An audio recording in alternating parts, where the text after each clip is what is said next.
this topic is all about how bands can better promote themselves and how PR people can better promote their clients. Folks, I'm going to give you a couple examples of what draws the attention of people like myself and other media people out there to check out a band that either the band themselves is promoting them, promoting themselves, or a PR person is promoting them. I've always said nobody really cares about your music unless you give them a reason to care about your music. So I'm going to give you two examples from two different PR people who I have a lot of respect for, of things that they do to help their clients. And I'm going to bring up an example of a band who out of nowhere drew my attention in like no independent brand new band has in a very, very long time.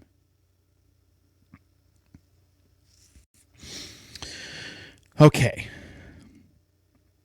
So how do you get the attention of a person like myself to talk about your band, to care about your band, to care about your music? Because you can write the greatest record in the world, but the bottom line is nobody's going to care about it unless you give them a reason to, unless you draw their attention to your product.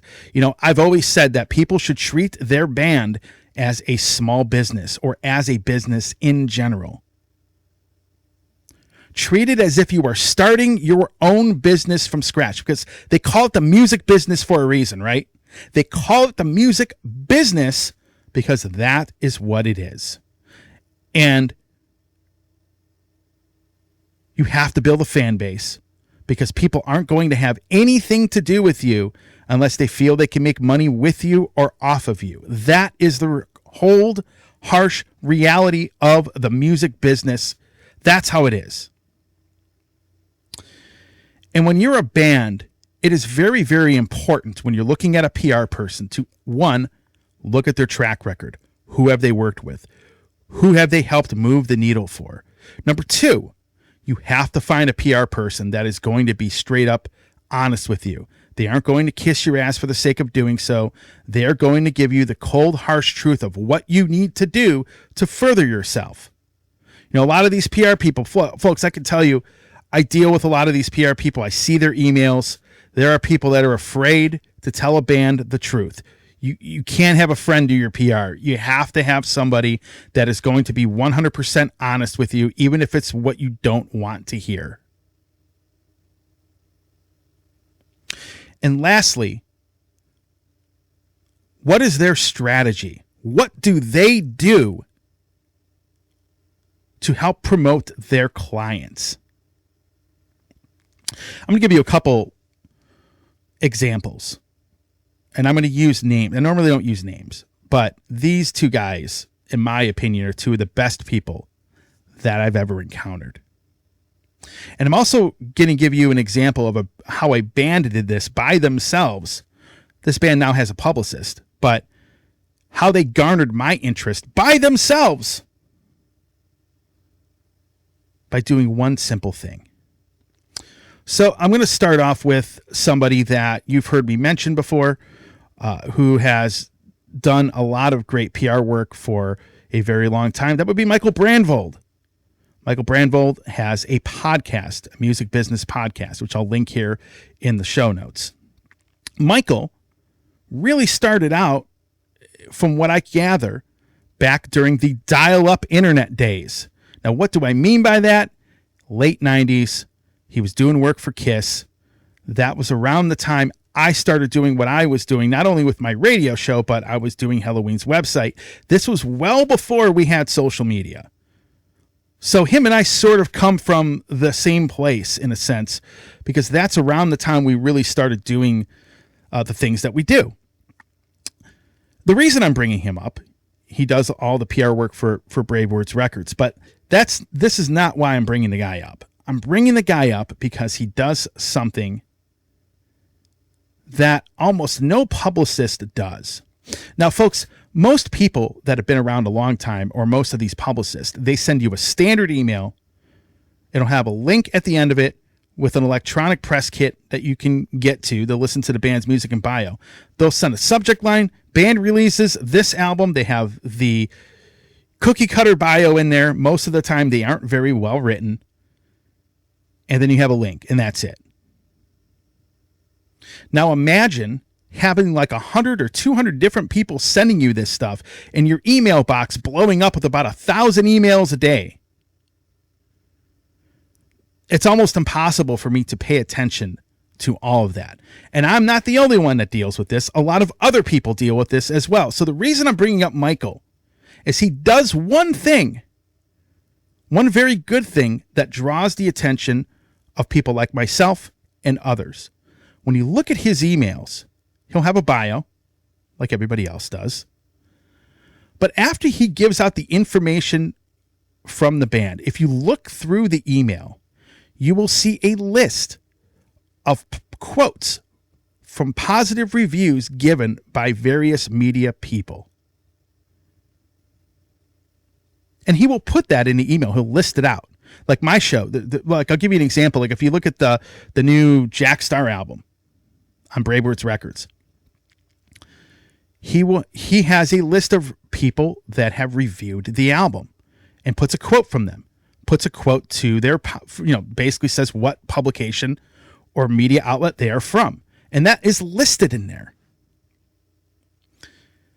The reason I think that is important, number one, is that, if I start seeing all these positive reviews, let's say that my name or quote isn't in there, but I start looking at an album from a band I've never heard of, or an album I've never heard of. When I start seeing these reviews listed in there, I think to myself, you know what? What are all these people talking about? What is the hype about? Because it's one thing to get an email with a generic bio and a link to an electronic press kit. I can get those all day.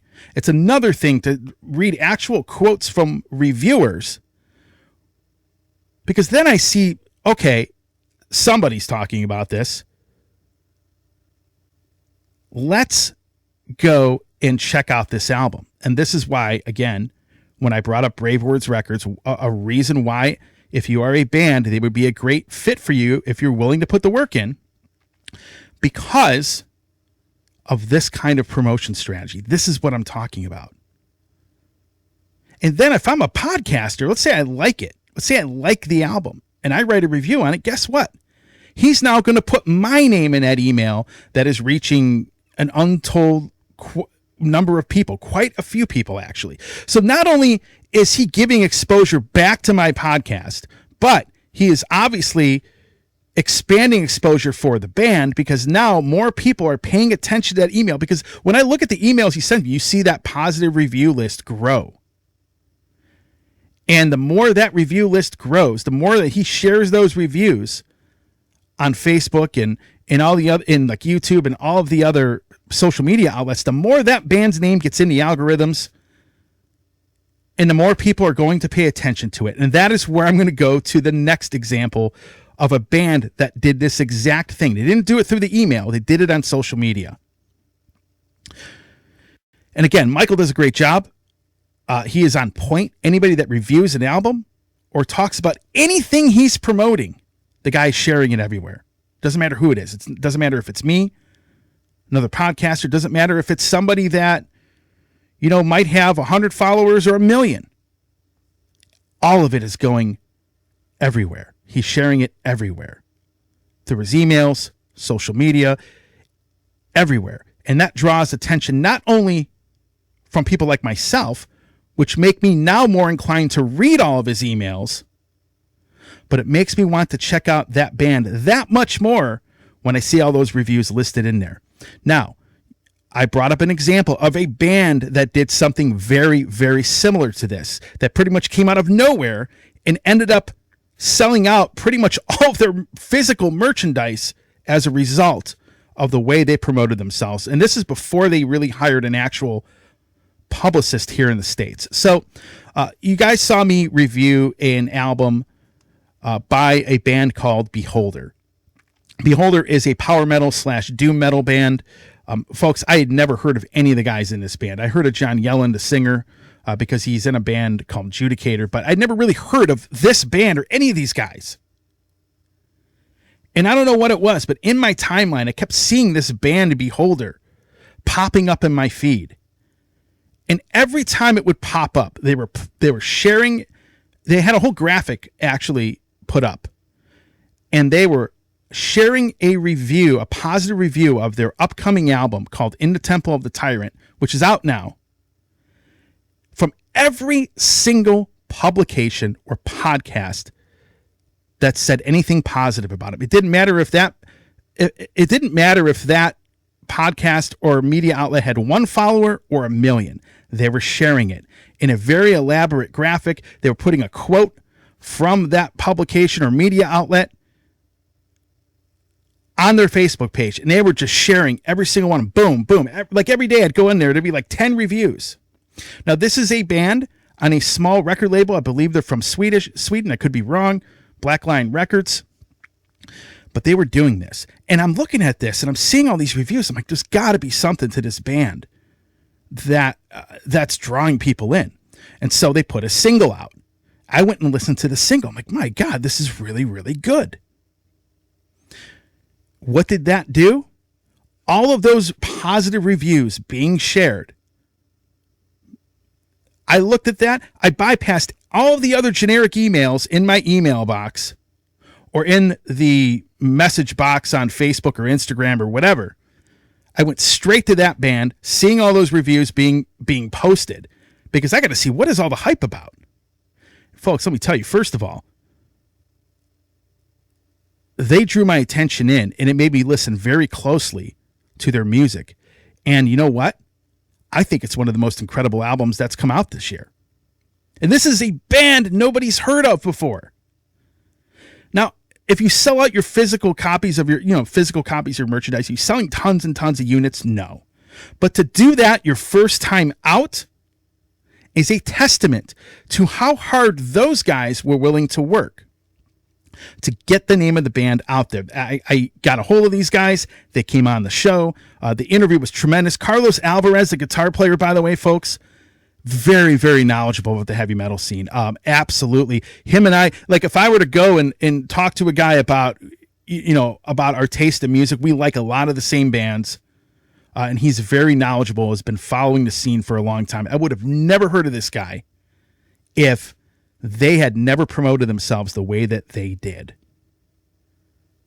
Now, I believe they have a PR person now, but my God, that is a band to watch out for, because they had to do another run of merchandise, which, by the way, all of the merchandise that I have, especially the vinyl album, the vinyl version of the album, the quality is top notch. But these guys were willing to go out there and promote themselves, and that's exactly what they did. And here's why that strategy works. Here's why a guy like Michael Brandvold and his emails, and why Beholder propping up all these media outlets, this is why this strategy works. Because here's what happens. You have people that follow these podcasts, again, whether they have a 1 follower or 1 million. And what happens is that one person is going to tell 20 people about this band. That one person is going to say, hey, my buddy's in a band, he needs PR. And the people that draw attention in like that are the ones that are going to get the recommendations. That's how it is. When you start drawing attention to yourself as a band, that's when promoters start to notice you. That is when you start getting noticed by other people in bands. That is when you start networking. Because the more attention you draw to yourself, the more that following will grow, and you have to be relentless with it. And that is what Beholder did to draw me in. So out of the thousands of emails getting sent to me, this one band comes out of nowhere and does something very simple. Out of the thousands of emails sent to me, you have one PR guy, Michael Brandvold, doing something very simple to draw my attention to the artists that he is helping to promote. This is why I think BravewordsRecords is going to do very well and is going to grow really well, because they have people like this, like Michael and Giles and all those guys, really putting this kind of strategy in place to help bands. You know, they got some veteran bands on there, but it'll be interesting to see who the label signs. But these are the ways to draw attention to people like myself.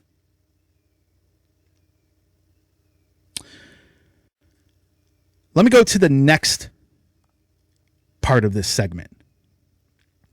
And another thing that I think a PR person does to really help bands, and this probably applies more to unknown bands than anything. Curtis Dewar. Now, Curtis Dewar owns C Squared Music. You've heard me mention them before. I've shared some clips from their podcast before. Justin Roth, I almost consider Justin part of my show at this point, who comes on as a guest every once in a while, the guitar player from Workhorse. They have a show called the Heavy Business Podcast, which is very good. But Curtis does something quite interesting I've never seen anybody do before. And it's really meant probably for the more unknown bands, like bands that are more independent, that he will take on. He does surveys. Now, what do I mean by surveys? Well, what he does is he finds media people like myself, and if we have time, we take these surveys about the band. You look at the band, you listen to the band's music, and you have a lot of questions in there, like asking about, does this band's image fit their music, like the image in their press photos? What genre or subgenre of heavy metal do you consider this band? Things like that. What can this band do better? What can they do better with their image? Or do you think their image and their press photos look great the way they are? Folks, I can tell you I'm a photographer. I've been doing this a long time. People like myself will take those surveys when I can. At least I will, because I want to help these bands out. Even if it's a genre of heavy metal I'm not into, I've heard and seen it all at this point. But what it does, I mentioned before, you have to have somebody that's going to be honest and give you the harsh reality of your situation, whether it's good or bad, whether it's what you want to hear or what you don't want to hear. And these surveys, and in Curtis, of course, being involved with who he's involved with, he does a lot of the promotion for Raining Phoenix Music. The thing is, he is helping bands gauge their audience, who their actual audience actually is, and what they need to do to improve upon themselves. It's one of the services he offers. Like, again, all the bands that I've ever done I've ever filled a survey out for, and these surveys are pretty in depth. It's not like there's 5 questions and you're done. I mean, I probably spent on one band probably at least a half an hour, maybe 45 minutes, because I got to listen to the music and then I take the survey. But I think he is somebody that will share that information. He's got a very good grasp of the heavy metal scene. And these types of things help bands gauge their audience and really figure out, okay, we need to do this better and that better. And in turn, those strategies can be used to gauge attention from people like myself. Folks, I can tell you that what these guys do, I think more record labels need to start doing this. One of the things record labels do that I think is very, very short-sighted. They'll share information nonstop about an upcoming album. Then when that album comes out, you don't hear about it anymore. Record labels need to start spreading out their social media posts if they really want to promote new releases. They need to start posting reviews, like I explained earlier, on their page. They start sharing. If they shared reviews from publicists, whether the media outlet is known or well-known or not so well-known, record labels would greatly increase their exposure and grow themselves a lot better. I can tell you flat out, most labels don't do that. Ultimately, in the end, it is the responsibility of the PR person and the band to both work just as hard to promote the music. But ultimately, the PR person can only do as much as a band will give them. Bands should be relentlessly working their asses off to provide content for a PR person who should also be working their ass off to promote that music just as hard as that band is busting their ass to create the music and create the content to give to that PR guy. So, PR guy or girl. So, like, content, for example, doing a playthrough on a song. Let's say you're a drummer and you have a song out. You're a drummer in a band. You do a drum playthrough or a guitar playthrough or tell a story about a song. Record it yourself, send it to your publicist. The more stuff you send them, the more they can promote you. The more interviews you do, regardless of whether that media outlet has 1 follower or 1 million, the more people are going to talk about you. Because again, each person may tell 10, 20, 30 people about your band.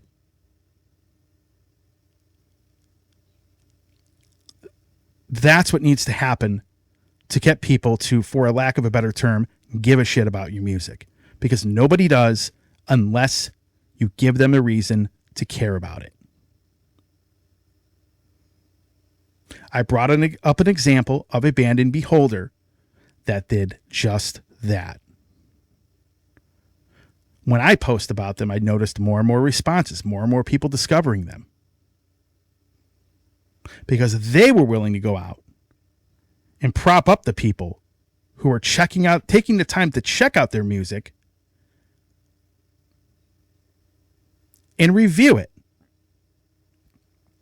which is what draws the attention in. Anyhow, that's my advice to bands and PR people, and those are some examples of people who do a fantastic job in PR. And of course, a great example of an outstanding and talented band in Beholder of how they drew attention from people like myself and did it basically coming out of nowhere. Hey everybody, Tony here from the Metal Command podcast. Again, I appreciate your support. Since 1998, I have hosted this show in one form or another, starting off in radio and now in the podcast format. Again, thanks for watching. And if you like what you see and hear on this show, by all means, please hit the subscribe button, hit the little bell to be notified anytime I do post a video. And if you see this program on any other form of social media, please give me a follow there. Again, I always appreciate your support.